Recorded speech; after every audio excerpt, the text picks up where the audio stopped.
लग्नानंतरचे प्रेम.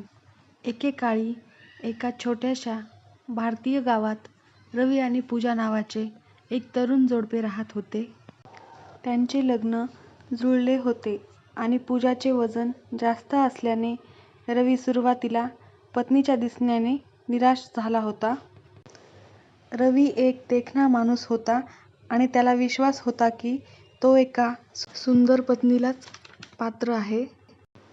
तो अनेकदा पूजाच्या आकाराची चेष्टा करायचा आणि तिच्या घरातल्या उपस्थितीकडे दुर्लक्ष करायचा.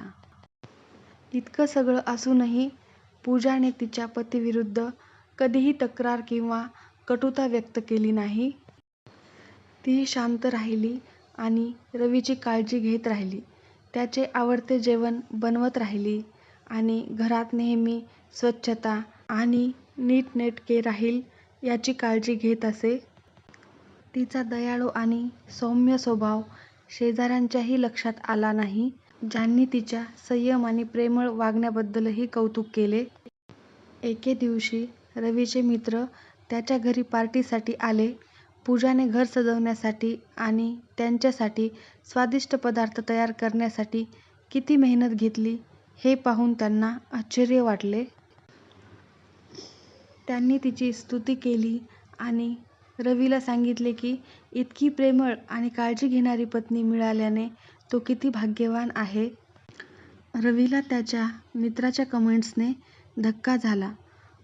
पूजाच्या प्रयत्नांचा आणि त्याच्यावरच्या दयाळूपणाचा त्यांनी कधीच विचार घेतला नव्हता. अचानक त्याच्यावर असे घडले की त्याने तिच्या शारीरिक स्वरूपावर खूप लक्ष केंद्रित केले होते आणि तिच्या आंतरिक सौंदर्याकडे पूर्णपणे दुर्लक्ष केले होते. जसजशी संध्याकाळ होत गेली तसतशी रवी पूजाकडे ओढला गेला. तिचे हसणे, तिचे दयाळू शब्द आणि सर्वांना आरामदायक वाटण्याची तिची तयारी त्याच्या लक्षात आली. बायकोच्या प्रेमात पडल्याचं त्याला पहिल्यांदाच कळलं. त्या दिवसापासून रवीने पूजाला आदर आणि प्रेम मिळवायला सुरुवात केली. त्याने तिची चेष्टा करणे बंद केले आणि त्याऐवजी तिच्या स्वयंपाकाची, तिच्या दयाळूपणाची आणि तिच्या आंतरिक सौंदर्याची प्रशंसा केली.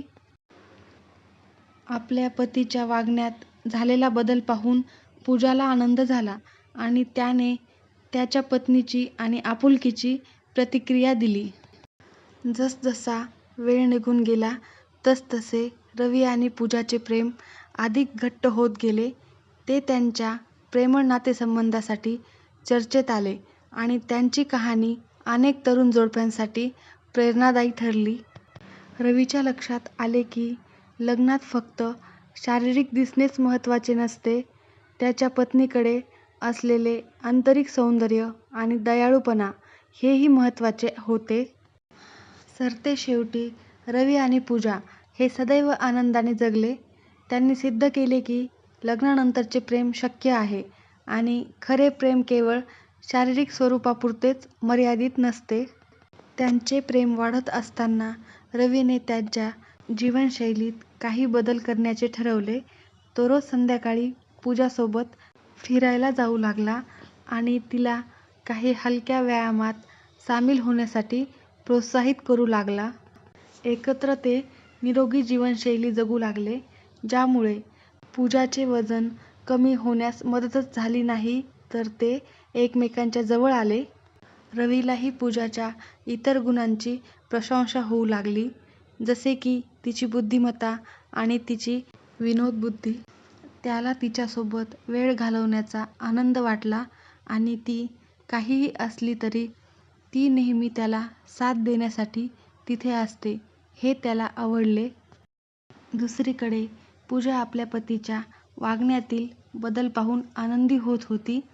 तिला प्रेम आणि कौतुक वाटले, ज्याने तिला स्वतः असण्याचा आत्मविश्वास दिला. तिने अधिक वेशभूषा करायला सुरुवात केली आणि तिच्या दिसण्यातच जास्त रस घेतला, रवीला खुश करण्यासाठी नाही तर स्वतःला चांगले वाटण्यासाठी. जसजसा काळ पुढे सरकत गेला तसतसे रवी आणि पूजा समाजात अधिक रमले. त्यांनी स्थानिक धर्मादाय संस्थेमध्ये स्वयंसेवा केली आणि कमी भाग्यवानांना मदत केली. त्यांची दयाळुता आणि औदार्य संसर्गजन्य होते आणि लवकरच अधिकाधिक लोक त्यांचे अनुकरण करू लागले. एके दिवशी रवीला त्याच्या एका मित्राने संपर्क केला, ज्याला त्याच्या लग्नात अडचणी येत होत्या. त्याच्या मित्राने त्याच्यावर विश्वास ठेवला आणि त्याला सांगितले की त्याला आपल्या पत्नीचे स्वरूप स्वीकारण्यात त्रास होत आहे. रवीच्या मित्राने त्याचा सल्ला घेतला आणि लवकरच समजले की त्याची पत्नी पूजासारखीच रत्न आहे. तो तिच्याशी प्रेम आणि आदराने वागू लागला आणि त्यांचे वैवाहिक जीवन पूर्वीपेक्षा अधिक घट्ट झाले. सरतेशेवटी रवी आणि पूजाची लग्नानंतरची प्रेमकथा त्यांच्या गावात एक दंतकथा बनली. लोक त्यांच्या मुलांना आणि नातवंडांना त्या जोडप्याबद्दल सांगतील, ज्याने त्यांना शिकवले की खऱ्या प्रेमाला सीमा नसते. ते आनंदाने जगले आणि त्यांचे प्रेम पुढील पिढ्यांसाठी लोकांना प्रेम देत राहिले.